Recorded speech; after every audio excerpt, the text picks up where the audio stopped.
Hi friend, Shri Swami Samarth सर्वांना. आलू पराठे तर तुम्ही आजपर्यंत खूप खाल्ले असतील, पण असे नवीन पराठे तुम्ही कधी ट्राय केलेत का? फुल प्रोटीनने भरलेला, खमंग आणि स्वादिष्ट. घरात सगळ्यांना सगळ्या भाज्या खायला आवडत नाहीत आणि मुलं तर अजिबातच खात नाहीत, पण आपल्याला त्यांना खायला घालायचं असतं. सगळ्या भाज्या सगळ्यांनी खायलाच पाहिजेत, हो ना? म्हणून मी हा व्हेजिटेबल पराठा ट्राय केलेला आहे. यात तुम्ही तुमच्या आवडीच्या कोणत्याही भाज्या घालू शकता. चला तर पराठा बनवायला सुरुवात करूया.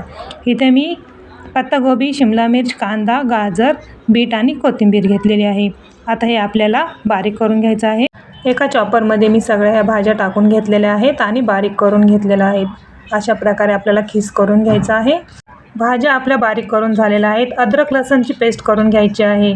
आता इथे एक कढाई घेतली, त्यात तेल टाकलं, जिरे टाकले, अद्रक लसणची पेस्ट टाकली आणि आता हे छान भाजून झालं की याच्यामध्ये हे मिश्रण ॲड करायचं आहे. भाज्यांना पाणी असतं, भाज्यांचं पाणी सगळं सुकेपर्यंत आपल्याला याला गरम करून घ्यायचं आहे. आता इथे आपल्याला मसाले ॲड करायचे आहेत. हळद टाकली, लाल तिखट, पांढरे तीळ, यात तुम्ही अजून मसाले ॲड करू शकता. थोडंसं मीठ घेतलं चवीनुसार, मिक्स करून घेतलं. आता थोडंसं हिंग आणि हा उकडलेला बटाटा याच्यामध्ये ॲड करायचा आहे.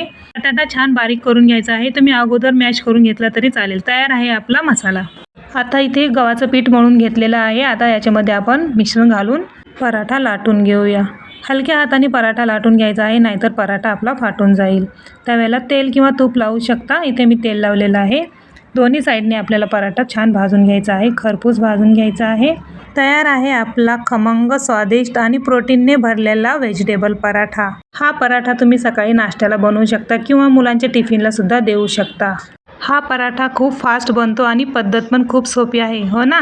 मग एकदा हा पराठा तुम्ही नक्की ट्राय करा. आणि व्हिडिओ आवडला असेल तर लाईक, शेअर, सबस्क्राईब नक्की करा आणि कमेंटमध्ये मला नक्की सांगा की पराठा कसा बनला. Thank you for watching. भेटूया नेक्स्ट व्हिडिओमध्ये. तोपर्यंत बाय.